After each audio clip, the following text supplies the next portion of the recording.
Como é? De novo? Geheimnisse. Geheimnisse.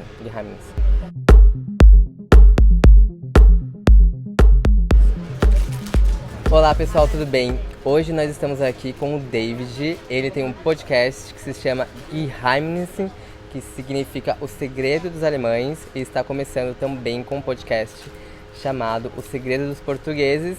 Ele fala português e mais algumas línguas, e hoje nós vamos conversar um pouquinho sobre essa trajetória.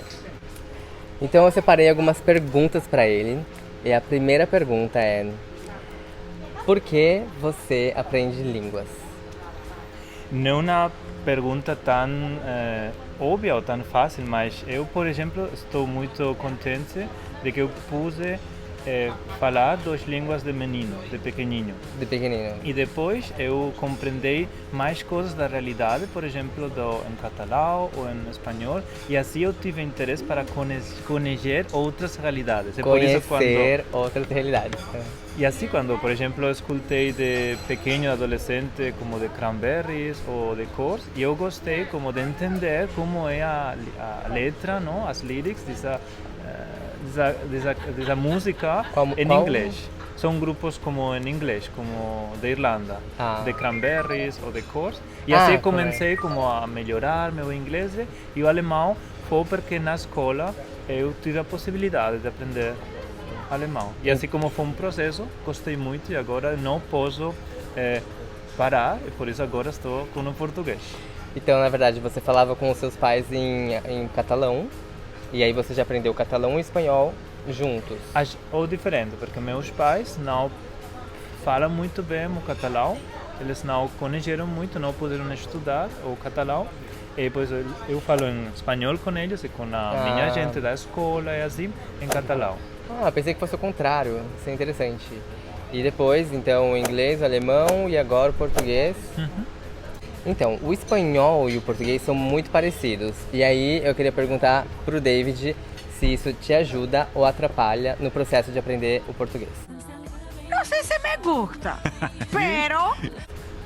Ao começo, eu posso dizer que é uma vantagem poder entender o português, só com a base espanhola.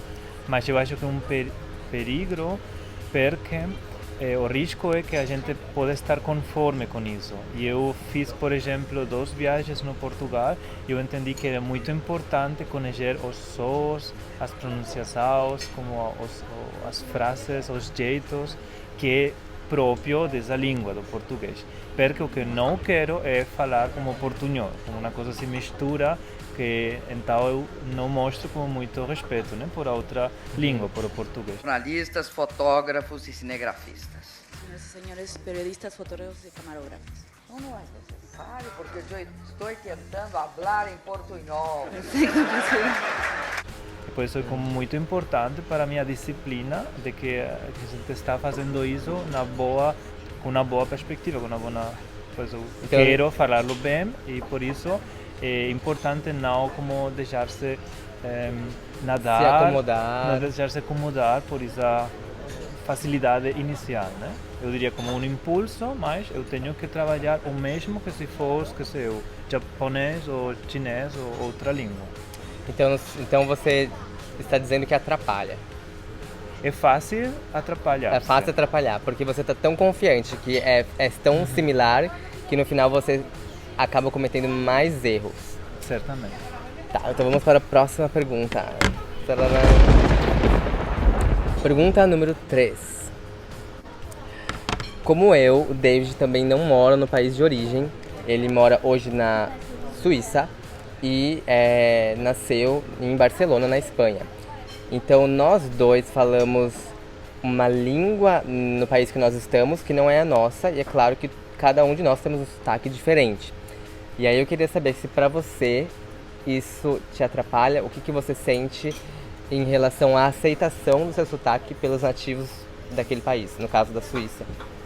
Para mim um exemplo muito importante, você sempre vai ser diferente, porque o sotaque é muito difícil de eliminar, mas é também parte da identidade mesmo.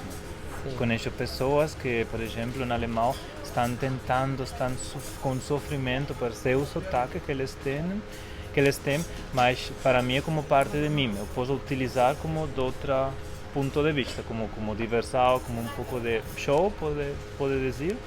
Também é um exemplo, por exemplo, literário. Não sei se você conhece os livros de Noah Gordon. O segundo, o nome é O Xamã. E começa que esse futuro doutor está num trem e ele não pode falar, ele é mudo. Então é o tema, como um doutor não pode falar, eu posso trabalhar como médico. E isso causa muita irritação, né, nas pessoas, não? Como nos doentes ou nos companheiros de trabalho, mas ele está usando isso para seu benefício. Então é um pouco a coisa, não? Que você tem que conhecer o que você vai estar como com uma diferença, mas pode utilizá-la para poder ter mais atenção dos demais, incluso. Em um certo aspecto, você quer dizer que é como se a gente fosse mudo naquele país de um certo modo, mas você acha que você se sente bem recebido com o seu sotaque pelos nativos ou não? Em meu caso, como espanhol, não foi problema, porque eles gostam dos alemães, os suíços, muito da Espanha. E como um país assim como das férias, ou das boas experiências, dos festivais, ou do festas, e por isso tens um bom reconhecimento. Mas se eu fosse, que sei, de Sérvia ou de um país balcânico, eles não gostam, não? E por isso, para mim, é como uma vantagem. Sim, para mim acontece um pouco a mesma coisa. Aqui na Itália, a partir do momento que eles sabem que eu sou do Brasil, aí eles me amam, mas um pouco antes deles saberem isso, pode ser que não amem tanto assim. Acho que a gente passa pela mesma situação. Certamente. Ok. Parte da vida, né? Ok, essa pergunta eu acho que é bastante interessante. Muitas pessoas falam que a gente muda de personalidade conforme a gente troca de língua. E eu queria saber de você, se você troca de personalidade quando você muda o idioma e, se sim, quais são as suas personalidades? Bueno, eu tenho então 5 personalidades diferentes, segundo a teoria, porque eu falo 5 idiomas, 5 línguas, né? Mas eu acho que é importante em que contexto você está falando essas línguas. E para mim eu noto muito, desde que eu estou morando no exterior, que meu espanhol é como mais, não vulgar, mas mais para situações familiares, para situações, por exemplo, que eu preciso mais de temas médicos, mesmamente, ou profissionais, ou de outros projetos, eu tenho muitas dificuldades para expressar-me corretamente. E eu acho que também, se você conhece bem essa língua, pode também expressar melhor, porque, por exemplo, o alemão é uma língua que é muito para filosofar, ou para fazer como trocos de opiniões, que eu gosto muito, porque posso dizer minha personalidade mais filosofal, por exemplo. E, por exemplo, no inglês, mais como para coisas de música, por exemplo. Então, depende como do hobby, da atividade que estou fazendo com essa língua, eu posso desenvolver mais essa parte de mim. Mas é certo que quando você está, se a gente agora está falando em espanhol, seria como uma conversa muito diferente. Também eu tenho a experiência no meu podcast, que eu tenho muitos contatos de, por exemplo, Costa Rica ou de outros países latino-americanos, mas a gente sempre falou em alemão, por o grupo de amigos onde a gente estava. E quando, de repente, a gente trocou o idioma, foi bem diferente como a abordagem também. Sim, eu concordo com você. E muita gente fala isso, que o alemão é uma língua para filosofar, tanto porque Marx era alemão, Freud era alemão, então muita gente fala isso. Eu acho que eu tenho que aprender alemão para isso, porque até hoje eu filósofo em português. Mas é uma... Assim pode conhecer melhor a ideia dos filósofos alemãos, como Nietzsche ou como Freud mesmo. Mas Nietzsche é difícil. Como se diz a crítica da razão prática em alemão? Eu tenho que achar um pouquinho agora. Mas eu vou... Tenho que aprender alemão. Você tem que me ensinar alguma palavra em alemão. Já. Divertida ela. Por exemplo, o color dos seus olhos é brown. Brown. O color dos meus é blau. Blau. É diferente. Brown, blau. E assim como só uma letra, né? Porque você depende como você puxa as vocais, Muda pode ser que a tudo. gente não conheça como brown ou blau, não? Uhum. O chinês também tem muito disso.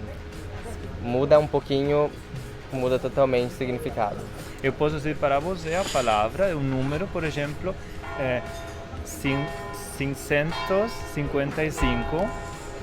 655. Em alemão é sempre com 5, é 555.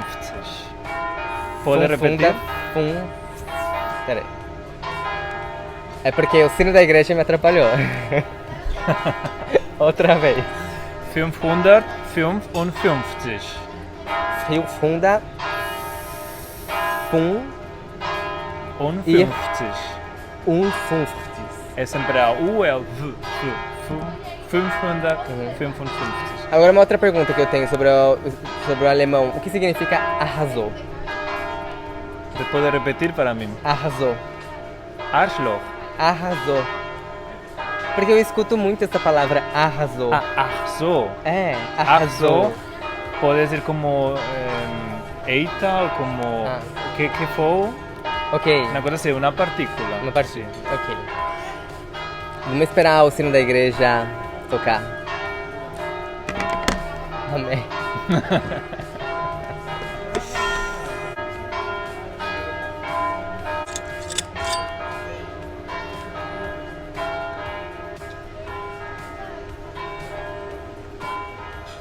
Bom, como vocês podem observar, a gente está aqui conversando já há meia hora e, por incrível que pareça, a gente se conheceu hoje. Ele já me conhecia pelo Instagram, Você Fala Português, mas pessoalmente, por uma viagem que ele veio de uma pequena férias, ele já aproveitou para nós nos conhecermos pessoalmente. Então fica o convite, quando vocês vierem para Veneza, me avisem que a gente vai se conhecer pessoalmente. E é claro que não é fácil para todo mundo conversar como a gente está conversando se você mal conhecer a pessoa. Então eu queria que você dissesse uma dica para quem é tímido e não consegue desenvolver a conversa como a gente desenvolveu hoje. Eu acho que o mais importante é ter um objetivo claro, porque vocês querem falar essa língua, né? Porque se vocês gostam, por exemplo, da música ou da economia ou de um tema específico, vocês podem melhorar esse conhecimento, esse vocabulário também com essa língua. E se vocês gostam de conhecer pessoas, como a nível mais social, ou porque vocês estão namorando alguém nessa língua, mas têm que tentar ter um objetivo claro, porque vocês querem falar essa língua. Eu tenho a experiência que, quando vocês estão numa conversação, agora a gente está fazendo tudo como destreza oral, está dando muito mais para que eu esteja achando muito melhor o que eu quero dizer para ele, que ele é nativo e não sou um nativo em português. Mas esse exercício tem que superar seus medos, seus bloqueios, mas isso é também um processo que pode trocar a outras esferas da sua vida. E para mim é também tem uma parte terapêutica de falar como outro idioma, que eu estou fazendo erros, como eu tenho sotaque forte, tudo isso, mas eu acho que é uma coisa que pode usar como superação personal, incluso. Sim. Ou como é sua experiência com o italiano. Sim. Basicamente, independente do seu objetivo, perder o medo aos poucos, mesmo que seja difícil para você, vai te ajudar em mais coisas além de falar a língua. Talvez seja como uma terapia psicologicamente, porque além de você mudar de personalidades e poder fazer como um teatro, onde você acaba se tornando uma outra pessoa cada vez que você muda de língua, eu acho que você acaba se desenvolvendo tanto a sua voz, a sua retórica e, no final das contas, conhecendo mais culturas, que é o principal, e fazendo mais amizades. Então, não deixe de falar por vergonha e força que você chega lá. Superação é o mais importante. Então, hoje foi um prazer te receber. Eu vou deixar aqui na descrição do vídeo as redes sociais dele, onde vocês podem seguir os podcasts, que são muito legais para quem está aprendendo alemão. E agora para quem está aprendendo português também. Para no futuro, para o mundo que vem, poder viajar no Brasil, por exemplo. Uau! Então é isso. Muito obrigado, gente, e até o próximo vídeo.